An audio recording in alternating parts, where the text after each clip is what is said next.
Yo,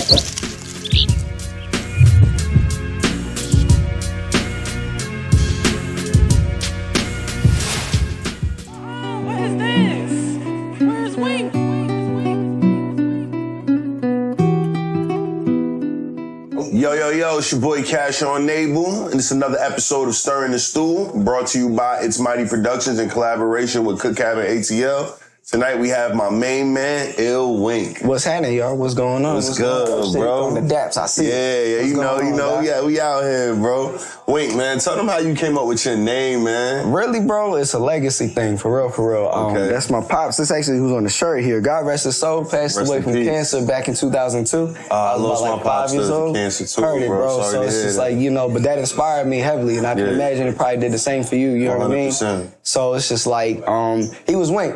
You know what I mean? He was Big Wink.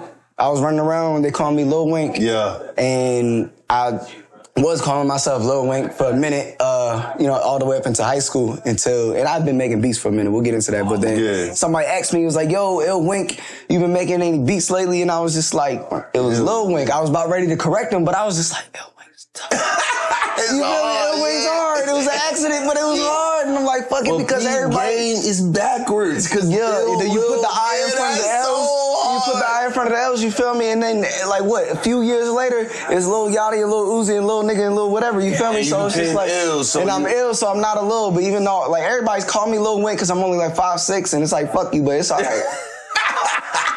You feel me? Yeah, man. It's like, even though it says Ill Wink on the computer, they be Lil Wink. I'm like, you can't read? Yeah, it is what it is. But yeah, it's the name is, everything's organic, bro. Like, I love it.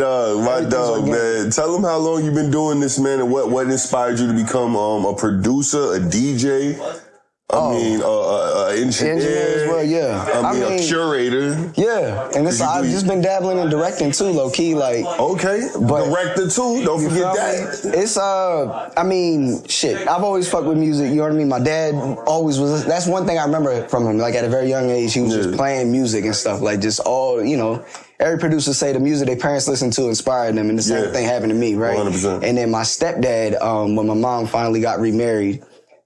He had the Triton Studio keyboard in the crib. Like, he had, like, the joint that Pharrell and Timbaland be using. Okay. And that was basically a toy for me. So, like, in the 3rd grade, like, that was in my house. And he would let me, like, mess with it. He wasn't like, nah, don't touch that. Like, he actually let me touch encourage you to know jump what I mean? in. And every now and then he would, show me how to use it because you can sequence and make beats on there. Mm-hmm. So by, like, the 5th grade, like, I had learned how to sequence after, learning how to make my own melodies and this, that, and the 3rd. And since it's a keyboard. 3rd grade? That's when I started. But by the 5th, 6th grade, I'm actually making beats. So that's 9, 10 years old? Yeah, I was about 9 years old. Bro, that's prodigy shit, you feel me? Nice. And the thing is, bro, all you gotta do is put the tools in, like, somebody's hands. You feel me? And unleash, too. Because, like, again, he didn't tell me. There was never a moment where he said, yo, don't touch that. You feel me? And that was really important. You're right. Is that he just let me mess with it. I'm, not making no sense until I'm figuring songs out and playing my own melodies. So, do you think that that's a way for any artist that's getting into the game that may not have too good of a skill set, but inspired? Would you tell them just go ahead and just start touching the equipment? Yes. Put your hands on it. At least. You know what I mean? Like, at least get your hands on it. Because, you can do YouTube tutorials and look things up and research before you actually dive into it all you want.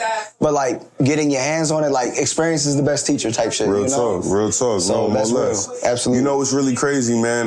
The first time I ever seen you, bro, we went to Our Bar, ATL. Yeah, that's where I be at. And, bro, like, I'm from New York, you know what I'm saying? And the way my DJs, they used to carry their crates, man, they had a certain energy, man. They bring their shit, they set up, they got one headphone on, the other one off, and you command the same presence when you get up there, bro. Like, fuck anyone calling you little or whatever, bro. You a big nigga when you get up there, bro. Like, you actually...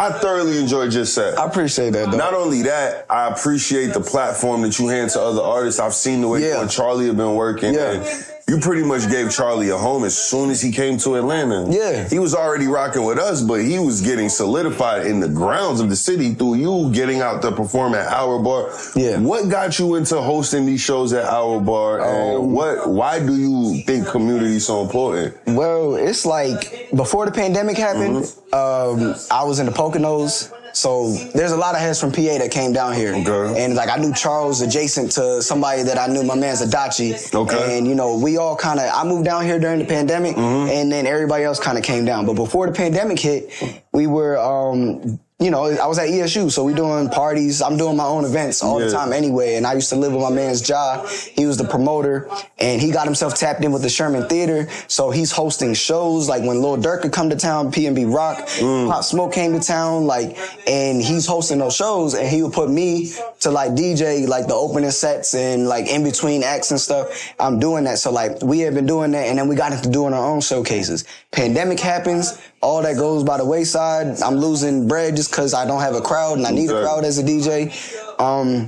So yeah, I got down to Atlanta, and I'm just networking, and people telling me Hour Bar, and I go to Hour Bar, and I'm trying, you know, get myself in there, and you know, they giving me the runaround, but really other DJs are who plug you. Yeah. And I've been posting some mixes on social media, this, that, and the third, and eventually got around. Somebody that DJ at Hour Bar said, yo, bro, you're dope. Like, come do a set with me at the bar. I get in there, and now if I ask them if I want to do something, it ain't no thing. So it's literally, I don't got to pay, bro. Hour Bar seems like your spot. You seem like you're a resident DJ. The respect that they give you, you know what I'm saying? It's funny because, you know, you're walking around the crowd and you're listening to people talk, and they say, yeah, that boy L went. Like, and it's crazy because it's like you may never hear someone tell you that out loud. Yeah, probably not. But they talking. And the best thing is that like I'm really only there when it's my event. Yeah. You know what I mean? Which I might get 1 or 2 things a month, you know, because it's a heavy rotation of DJs. I respect everybody in the vibe at Hour Bar. It's a community spot. Okay. So there's always different vibes in there. So like I'm never one to sit here and think I gotta hog it. That ain't no thing. That was never my intention.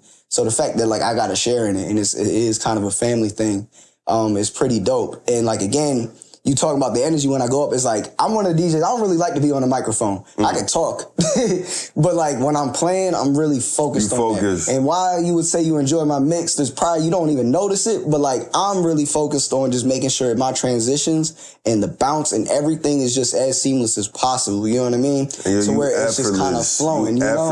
But it's like, I'm putting in effort. That's why I ain't talking, bro. I can't talk and think like that. At the same time, I'm not even gonna lie to y'all. That's good, though. That's good, because, you know, at the end of the day, the DJ is I'm running the whole room, bro. It's like I'm running the entire vibe. And it's crazy because like you could check out of what you're doing and like peep that.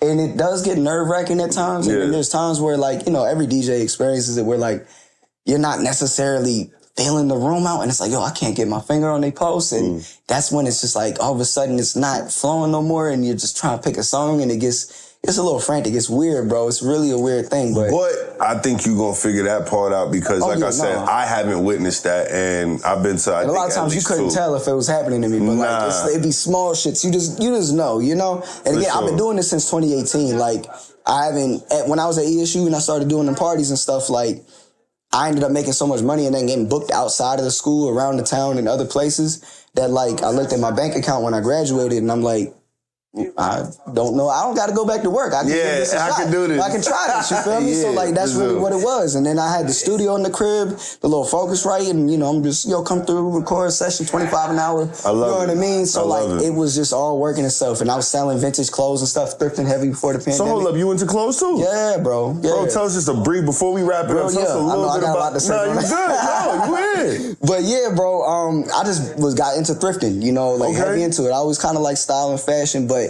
eventually the vintage style, because like I'm an old head, like so I like just older music and this, that, and the third. So the vibe was just like the late 80s, the New Jack era, 87 to 92, bro. Okay. So like, I started thrifting real heavy, and then that became a thing. I remember I was in thrift stores for people in the thrift stores, and then I could start, going in the Salvation Army, and I'm seeing somebody else that don't look like they're there shopping for clothes. They putting mad clothes in their cart, and all of a sudden you start looking faster because you know they looking for shit too. And then So like the vintage market got crazy. So like after the pandemic, like Charlie probably gets some of his taste from you, bro. A little bit. I don't know. I'll be inspiring people on the low. Let me find out Charlie over here. I'm not gonna sit here and be on my Kanye and claim influence on everybody. Nah, man, it's cool because it works. It works for the team, man. But before we get up out of here, man, please tell them where you're originally from. You might have said it up once, but remind them again. And before you leave us, please tell them where they can find you. Word. Okay. Okay, yeah, so I'm coming from York, Pennsylvania. York, Pennsylvania. Yeah. I was in the Poconos for a minute, but York is where I was born and raised. Okay. And you can find me at ill_wink. Okay. All platforms, Twitter, Instagram. Not really I don't use Snapchat, don't worry about that. But Twitter and IG, yo. YouTube, Illwink, everything's Illwink. There ain't no other Illwink in the world. If they are, they phony. I don't know what it is. And when can they catch you at Our Bar?